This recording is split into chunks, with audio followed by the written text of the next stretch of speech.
Oke, bismillahirrahmanirrahim. Assalamualaikum warahmatullahi wabarakatuh.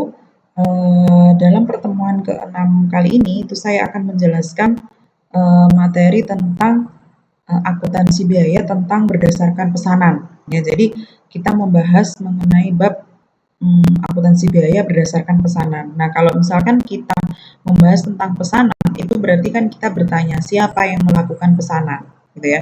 Jadi di dalam akuntansi biaya itu ada bagaimana penyusunan biaya untuk produk yang dia itu berdasarkan pesanan pelanggan. Karena kalau berdasarkan pesanan pelanggan itu kan standarisasinya mengikuti standarisasi pesanan yang dilakukan oleh pelanggan. Nah, kemudian karakteristik biaya pesanan, karakteristiknya seperti apa? Yang pertama, sifat produksinya terputus-putus tergantung pada pesanan yang diterima. Jadi tergantung pemesan ya maunya seperti apa sehingga bisa terputus. Kadang mereka minta produknya itu nggak sampai barang jadi, mintanya hanya sampai barang setengah jadi. Nah itu bisa dilakukan seperti itu. Kemudian yang kedua, bentuk produk tergantung pada spesifikasi pemesan. Yang namanya berdasarkan pesanan berarti ya tergantung spesifikasi itu diminta oleh pemesan. Kemudian yang ketiga itu pengumpulan biaya produksi dilakukan pada kartu biaya pesanan. Pengumpulan biaya produksi, mereka punya kartu pesanan ya. Jadi dari sisi perusahaan itu harus menyediakan yang namanya kartu pesanan untuk memuat rincian masing-masing pesanan. Karena ya kalau misalkan perusahaan itu masih standarnya home industry atau perusahaan kecil, mereka itu mengingatnya lebih mudah gitu ya. Jadi misalkan si orang A pesan produk ini sejumlah berapa pack, kemudian ada orang B pesan sejumlah barang ini untuk berapa pack itu masih mudah.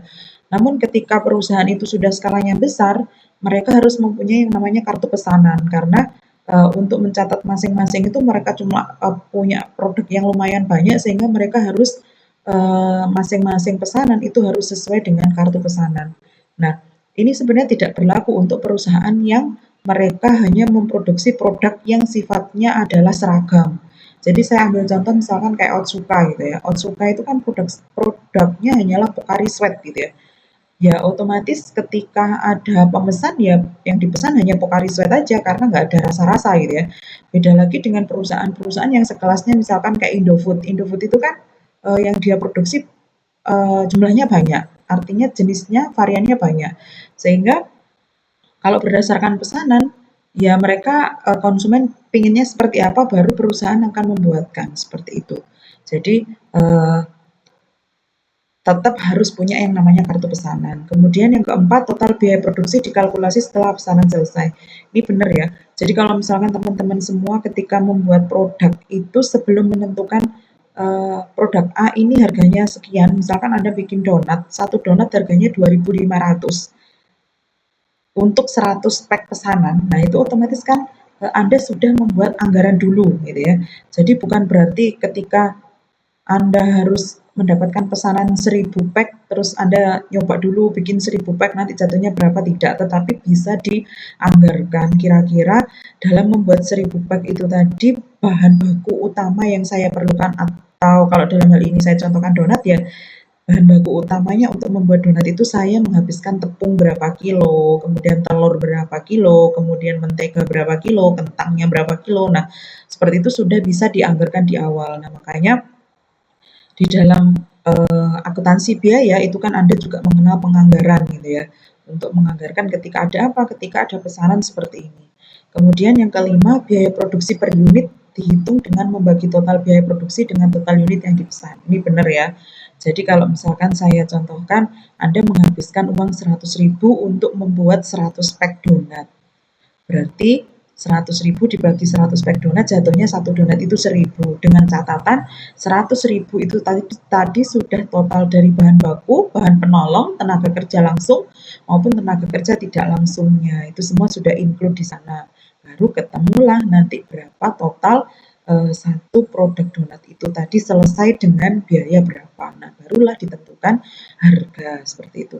Kemudian akumulasi biaya umumnya menggunakan biaya normal, jadi biaya standar normal ya, jadi bukan menganggarkan yang terlalu tinggi, tidak, tapi dianggap standarisasinya yang normal. Kemudian produk yang sudah selesai langsung diserahkan kepada pemesan karena memang pesanan. Kemudian manfaat penentuan biaya pesanan itu yang pertama jelas estimasi. estimasi di sini itu kan untuk mengira-ngira gitu ya. Jadi perkiraan karena kebiasaan calon pelanggan itu selalu meminta estimasi biaya terlebih dahulu dan sering memberi pekerjaan membandingkan dengan pesaing. Jadi jangan heran ya kalau misalkan Anda punya usaha ketika usaha Anda itu by order, kemudian ada orang pemesanan itu langsung mereka bilang, di tempat A loh hanya sekian, di tempat B loh hanya sekian, masa di tempat Anda itu mahal gitu ya. Maka ketika Anda menentukan harga, itu Anda perlu yang namanya estimasi dulu. Kira-kira perlu biaya berapa, makanya perlu yang namanya anggaran itu tadi. Akibatnya apa? Ketika perusahaan itu tidak bisa mengestimasi dengan baik, maka informasi yang diberikan kepada konsumen itu juga otomatis tidak valid, tidak akurat lagi. Sehingga banyak yang mereka juga lari kepada perusahaan pesaing Anda. Nah, Anda boleh harganya misalkan lebih mahal dibandingkan pesaing, namun Anda bisa menjelaskan kepada konsumen bahwa bahan-bahan yang saya gunakan ini semuanya premium. Misalkan dari segi menteganya, dari segi tepungnya, dari segi telurnya, misalkan ya. Jadi kalau misalkan adonan normal telurnya pakai 2, misalkan kalau ini kita berani telurnya pakai 5, nah misalkan seperti itu. Jadi semua dijelaskan supaya konsumen ini tidak hanya melihat harga tetapi juga melihat kualitas yang dipesan seperti itu. Sehingga kenapa perlu biaya pesanan? Penentuan perlu estimasi di sini karena perusahaan itu harus mengestimasi biaya itu juga secara akurat supaya mereka itu bisa bersaing dengan perusahaan lain dan menghasilkan laba yang juga optimal. Kemudian akun di dalam biaya pesanan itu ada akun bahan, ada akun gaji dan upah, ada akun biaya overhead pabrik, ada barang dalam proses, barang jadi sama HPP, harga pokok penjualan ya.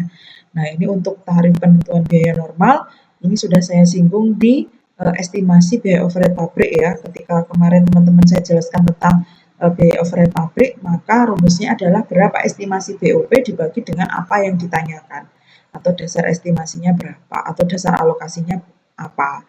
Jadi misalkan jam kerja ya berarti estimasi BOP dibagi dengan estimasi jam kerja, seperti itu untuk penentuan biaya normalnya.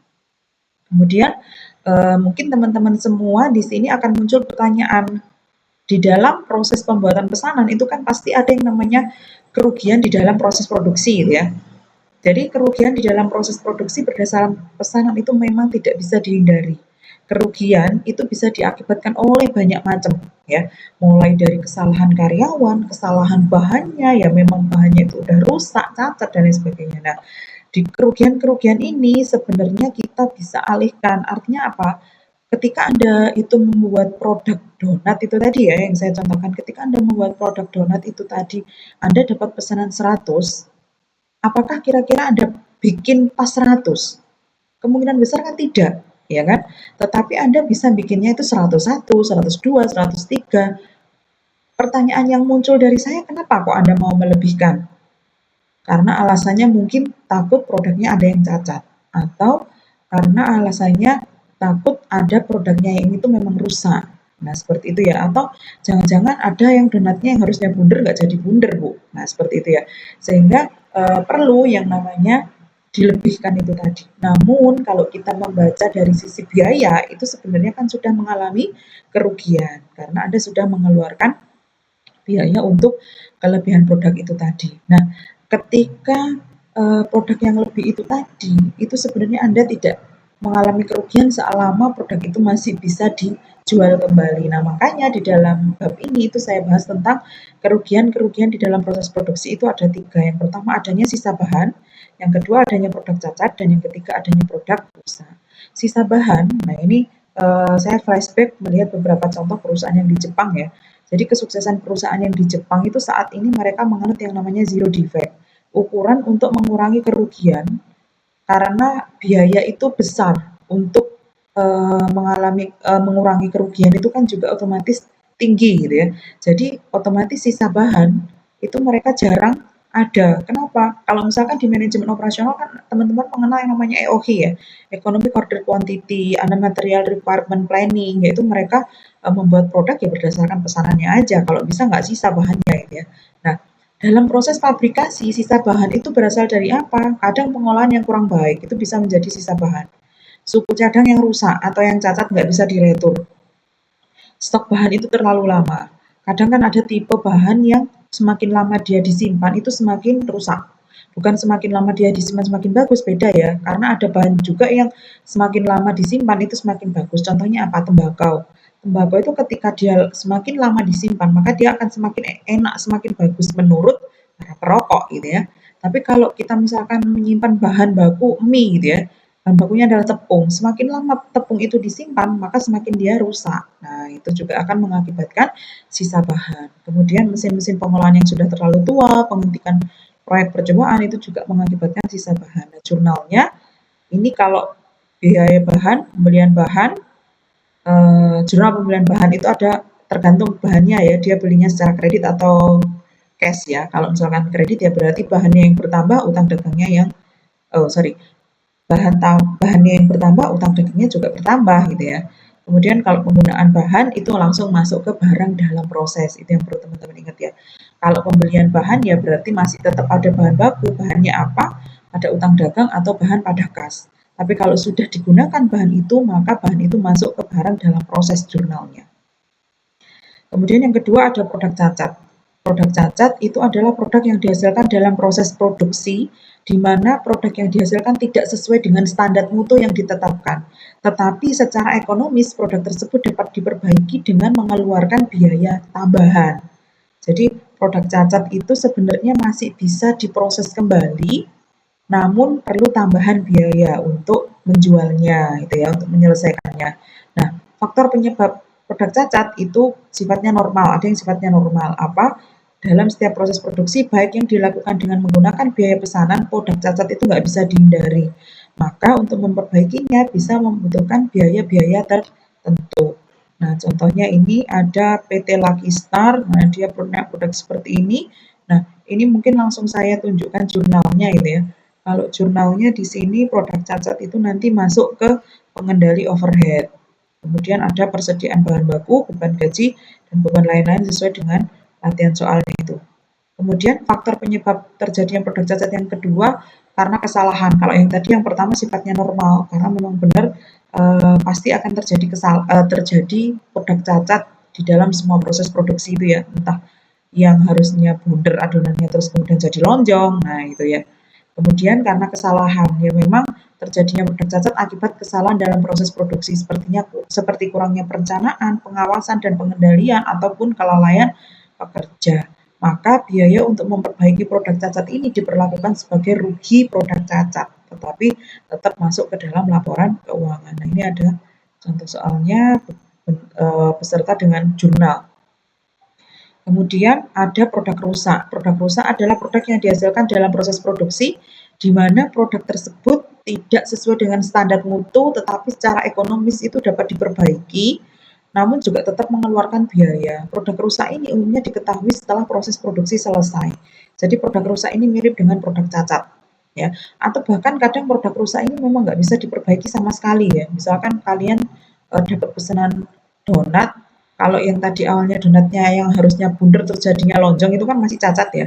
Tapi ketika donatnya itu yang harusnya warnanya kuning kemudian jadi hitam karena gosong, nah itu bukan inovasi produk ya, tetapi memang karena rusak. Nah itu juga mereka tetap diperlakukan bisa